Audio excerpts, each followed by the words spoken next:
कितना भी प्रयास क्यों ना कर ले, कितना भी प्रयत्न क्यों ना कर ले, उसे अपने कर्मों का फल तो भोगना ही पड़ता है, चाहे मनुष्य कितना ही प्रयत्न कर ले। लेकिन वह कभी अपने कर्मों से बच नहीं सकता। जैसी करनी वैसी भरनी, यह वाक्य तो आपने सुना ही होगा।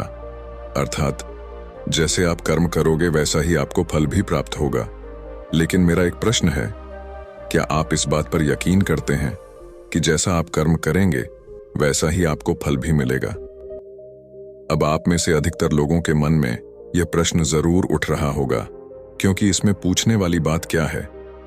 ये तो सत्य ही है कि जैसे हम कर्म करेंगे वैसा ही हमें फल भी मिलेगा। लेकिन एक बार के लिए आंखें बंद करके अपने आप से यह प्रश्न कीजिए, देखिएगा कि आपको इस प्रश्न का उत्तर स्पष्टता से नहीं मिल पाएगा।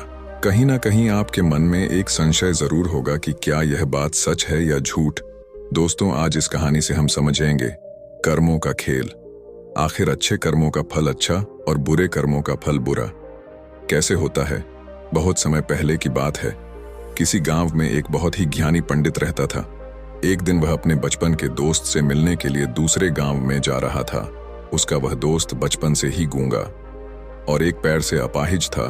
उस पंडित के गांव से उसके दोस्त का घर काफी दूर था। वहां जाने के लिए बीच बीच में कई सारे छोटे छोटे गांव पड़ते थे। पंडित रास्ते में अपनी धुन में चला जा रहा था। चलते चलते उसकी मुलाकात एक व्यक्ति से होती है।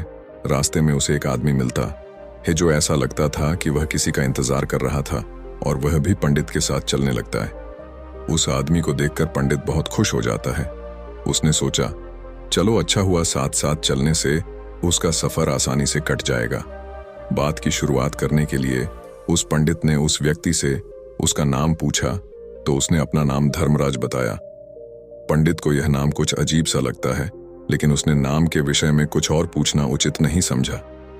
दोनों धीरे धीरे साथ में चल रहे थे। तभी रास्ते में एक गांव आता है। गांव का प्रवेश द्वार आते ही धर्मराज ने पंडित से कहा, तुम आगे चलो, मुझे इस गांव में एक काम है, मैं तुमसे आगे मिलता हूं। पंडित ने कहा, ठीक है। वह आगे रास्ते में चल देता है। कुछ देर बाद उस गांव में खबर फैली कि एक व्यक्ति को सांड ने अपनी सींग में फंसाकर मार दिया है।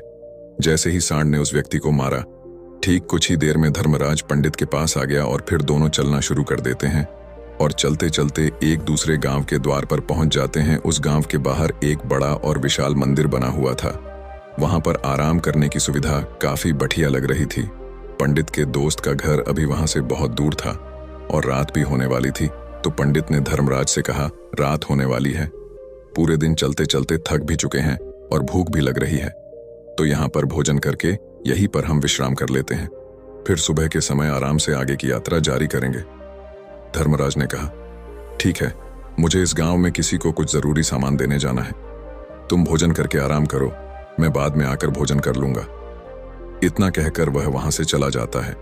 लेकिन उसके जाने के कुछ समय बाद, कुछ ही देर बाद धुआं उठता हुआ दिखाई देता है और देखते ही देखते पूरे गांव में आग लग जाती है। पंडित ने हैरानी से सोचा कि यह धर्मराज जहां भी जाता है वहां कोई ना कोई अनहोनी जरूर हो जाती है, कुछ तो गड़बड़ है इस व्यक्ति में। लेकिन पंडित ने रात्रि में धर्मराज से कुछ भी पूछना उचित नहीं समझा और वे दोनों सो गए। सुबह होते ही दोनों फिर से अपनी यात्रा शुरू कर देते हैं। कुछ देर चलने के बाद रास्ते में फिर से एक गांव आता है। धर्मराज ने फिर पंडित से कहा, आप आगे चलिए, मुझे इस गांव में अपने मित्र से मिलने जाना है, मैं अपने दोस्त से मिलने के बाद आगे रास्ते में मिलूंगा। यह कहकर धर्मराज वहां से चला गया। लेकिन पंडित इस बार आगे नहीं गया। वहीं खड़ा होकर धर्मराज को देखता रहा कि वह कहां जा रहा है और क्या करता है। तभी थोड़ी देर बाद लोगों की आवाज सुनाई देने लगी कि एक व्यक्ति को सांप ने काट लिया है और उसकी मृत्यु हो गई है। ठीक उसी समय धर्मराज फिर पंडित के पास पहुंच गया। लेकिन इस बार पंडित से रहा नहीं गया और उसने धर्मराज से पूछ ही लिया कि तुम जिस भी गांव में जाते हो वहां कोई ना कोई अनहोनी जरूर हो जाती है, क्या तुम मुझे बता सकते हो यह ऐसा क्यों हो रहा है? धर्मराज ने कहा, पंडित जी, आप तो मुझे बहुत ज्ञानी मालूम पड़े थे, इसीलिए मैं आपके साथ चलने लगा था, क्योंकि ज्ञानियों का साथ बहुत अच्छा होता है, परंतु आप अभी तक समझ नहीं पाए कि मैं कौन हूं। पंडित ने कहा, मैं समझ गया हूं, लेकिन मुझे कुछ शंका है। अगर आप ही अपना उपयुक्त परिचय दे दें तो मेरे लिए आसानी होगी। तब धर्मराज ने जवाब दिया कि मैं यमदूत हूं और यमराज की आज्ञा से उन लोगों के प्राण हरण करता हूं जिनकी उम्र पूरी हो चुकी है। हालांकि पंडित को पहले से ही इस बात की आशंका थी, फिर भी धर्मराज के मुंह से यह बातें सुनकर वह घबरा गया। लेकिन वह हिम्मत करके पूछता है कि अगर तुम सच में यमदूत हो तो मुझे बताओ, अगली मृत्यु किसकी है?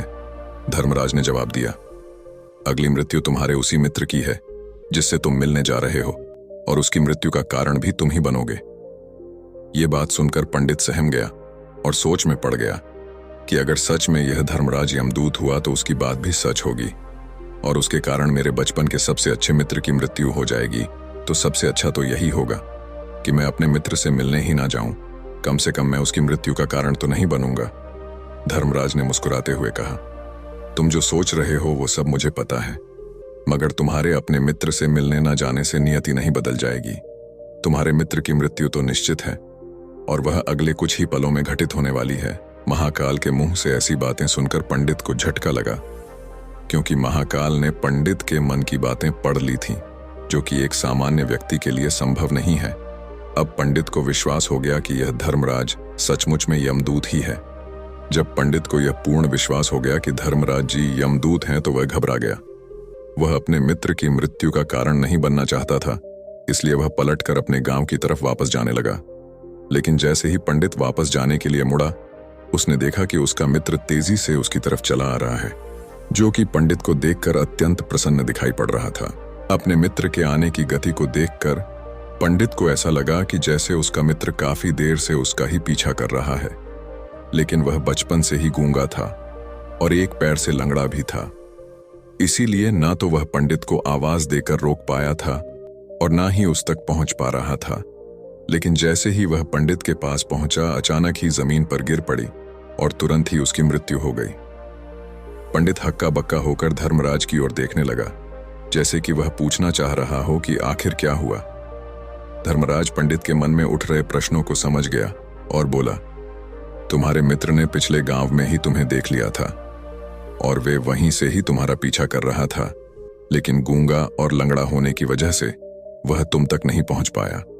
उसने अपनी पूरी ताकत लगाकर तुम तक पहुंचने का प्रयास किया, लेकिन बुढ़ापे में बचपन जैसी ताकत नहीं होती, इसलिए दिल का दौरा होने के कारण उसकी मृत्यु हो गई, क्योंकि वह तुमसे मिलने के लिए अपनी सीमाओं को तोड़कर तुम्हारे पीछे भाग रहा था। इसलिए अपने मित्र की मृत्यु का कारण भी तुम ही कहलाओगे। अब पंडित को पूर्णतः यह विश्वास हो गया था कि धर्मराज एक यमदूत है और उसका कार्य जीवों के प्राण हरना है। लेकिन पंडित एक ज्ञानी व्यक्ति था, वह यह भी जानता था कि मृत्यु पर किसी का वश नहीं है, सबको एक ना एक दिन मरना ही है। यही सोचकर उसने अपने आप को संभाल लिया।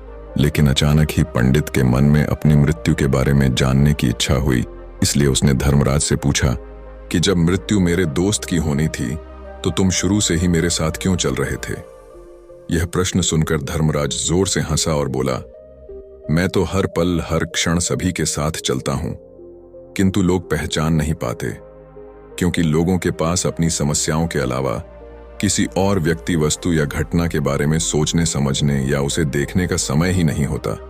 पंडित ने कहा, तो क्या तुम यह बता सकते हो कि मेरी मृत्यु कब, कहां और कैसे होगी? महाकाल ने कहा, हालांकि किसी भी सामान्य जीव के लिए अपनी मृत्यु के बारे में जानना ठीक नहीं है, क्योंकि कोई भी जीव हो या जानकर, वह अपनी मृत्यु के बारे में जानकर बहुत दुखी हो जाता है। हालांकि तुम जानी व्यक्ति मालूम पड़ते हो और तुमने जिस तरीके से अपने मित्र की मृत्यु को सहन कर लिया है, उसे देखकर लगता है कि तुम अपनी मृत्यु के बारे में जानकर भी दुखी नहीं होंगे। महाकाल ने कहा, तो सुनो, तुम्हारी मृत्यु आज से ठीक 6 महीने बाद आज ही के दिन किसी दूसरे राज्य में फांसी लगने से होगी, और सबसे हैरानी की बात तो ये होगी कि तुम स्वयं ही खुशी से उस फांसी को स्वीकार कर लोगे। इतना कहकर धर्मराज वहां से चला गया, क्योंकि अब धर्मराज के पास पंडित के साथ चलते रहने का कोई कारण न था। इसके बाद पंडित ने अपने मित्र के शरीर का अंतिम संस्कार किया और यथाशक्ति उसके क्रियाकर्म करके अपने गांव वापस आ गया। लेकिन कोई व्यक्ति कितना भी ज्ञानी क्यों ना हो, अपनी मृत्यु के बारे में जानकर दुखी तो होता ही है, और मृत्यु से बचने का कोई ना कोई उपाय भी खोजता है। तो पंडित ने भी वही किया, क्योंकि पंडित विद्वान था इसलिए उसकी पहचान उस राज्य के राजा तक थी। पंडित ने सोचा कि राजा के पास तो कई सारे ज्ञानी मंत्री हैं, वह मेरी मृत्यु से संबंधित समस्या का कोई ना कोई समाधान निकाल ही लेंगे। पंडित यही सब सोचता हुआ राज दरबार में पहुंच जाता है और राजा से सारी घटना के बारे में बताता है। राजा ने अपने मंत्रियों को सारी समस्या बताई और उनसे सलाह मांगी।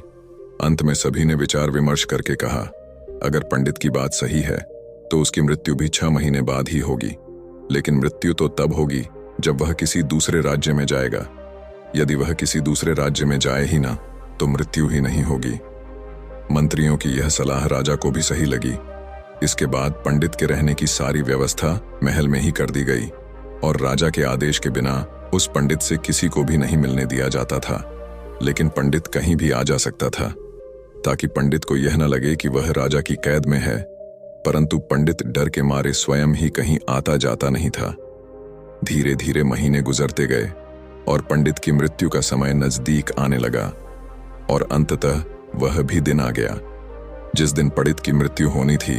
तो जिस दिन पंडित की मृत्यु होनी थी उसकी एक रात पहले पंडित डर के मारे जल्दी ही सो गया, ताकि जल्दी से वह रात बीत जाए और अगला दिन आ जाए, ताकि उसकी मृत्यु टल सके। यही सोचकर वह जल्दी सो जाता है। लेकिन पंडित को नींद में चलने की बीमारी थी और अपनी इस बीमारी के बारे में वह स्वयं ही नहीं जानता था।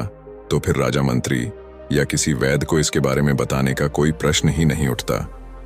पंडित अपनी मृत्यु को लेकर बहुत चिंतित था।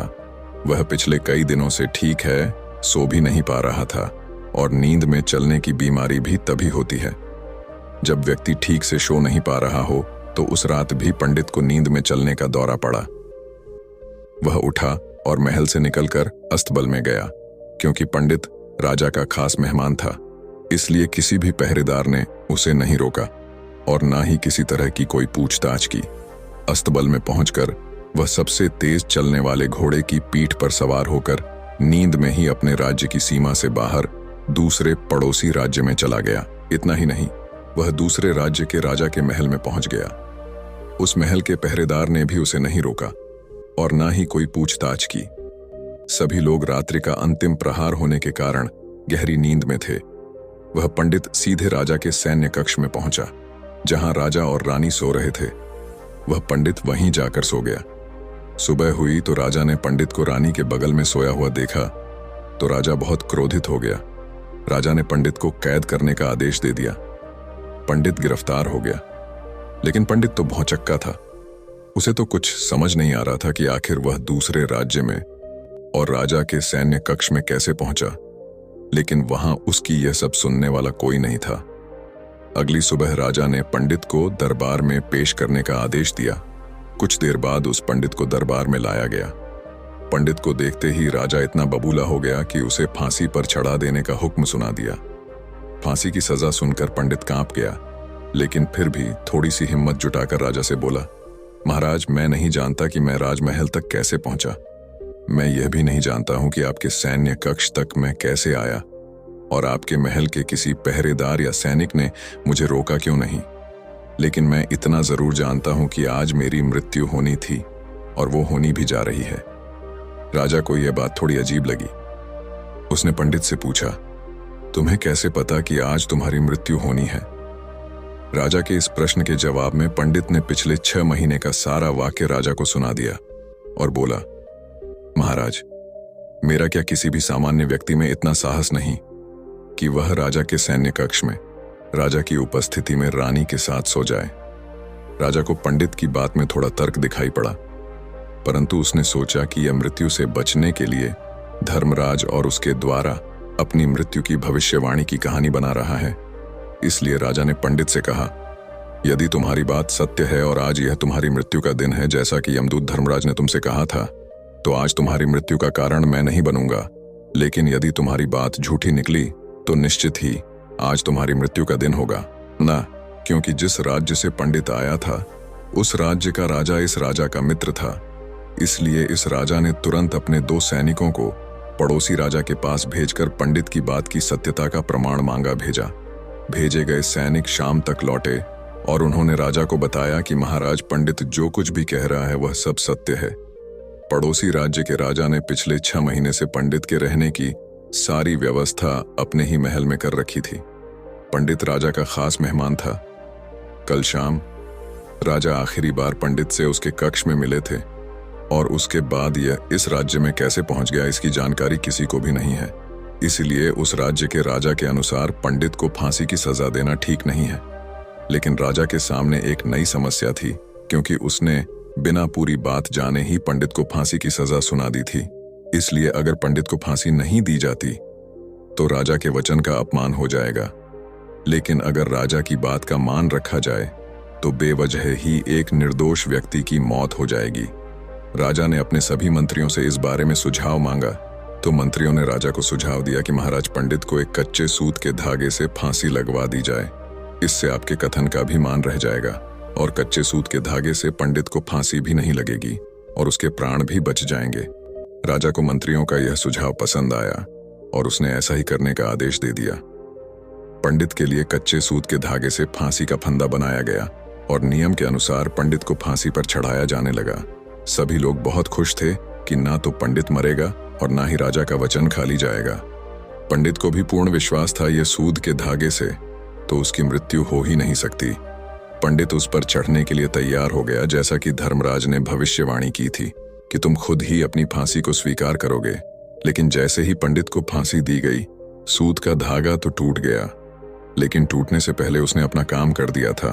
पंडित के गले की एक नस सूत के धागे के झटके से कट चुकी थी और पंडित जमीन पर पड़ा तड़प रहा था। उस पल उसके गले से खून की फुहार निकल रही थी और देखते ही देखते पंडित का शरीर पूरी तरह से शांत हो गया। सभी लोग आश्चर्यचकित थे और पंडित को मरता हुआ देख रहे थे। किसी को विश्वास नहीं हो रहा था कि कच्चे सूत के धागे से भी किसी इंसान की मृत्यु हो सकती है। लेकिन घटना तो घट चुकी थी। नियति ने अपना काम कर दिया था और धर्मराज की भविष्यवाणी सच हो चुकी थी। दोस्तों, श्रीमद् भागवत गीता में भगवान श्री कृष्ण ने कहा है, जो होना होता है वह होकर ही रहता है। हम चाहे कितनी ही सावधानी बरते, कितना ही उपाय कर लें, लेकिन घटना और घटना की पूरी प्रणाली पहले से ही तय होती है, जिसे हम थोड़ा सा भी इधर उधर नहीं कर सकते हैं। दोस्तों, शायद इसीलिए ईश्वर ने हमें भविष्य जानने की क्षमता नहीं दी है, ताकि हम अपने जीवन को ज्यादा बेहतर तरीके से जी सके। और यही बात उस पंडित पर भी लागू होती है। अगर पंडित ने महाकाल से अपनी मृत्यु के बारे में ना पूछा होता तो 6 महीने तक राजा के महल में कैद रहकर डर डर कर जीने की बजाय ज्यादा बेहतर जीवन जीता। दोस्तों, आपने आज के इस वीडियो से क्या सीखा वह मुझे आप कमेंट में बता सकते हैं। इसी के साथ में उम्मीद है कि आपको आज की वीडियो पसंद आई होगी, तो इस वीडियो को उस इंसान को शेयर करें जिससे यह कहानी सुनने की जरूरत है, और उसी के ठीक बाद चैनल को सब्सक्राइब करें। तो चलिए फिर मिलते हैं ऐसी एक और नई वीडियो में एक नए मैसेज के साथ। तब तक के लिए अपना ख्याल रखें। धन्यवाद और नमो बुद्धाय।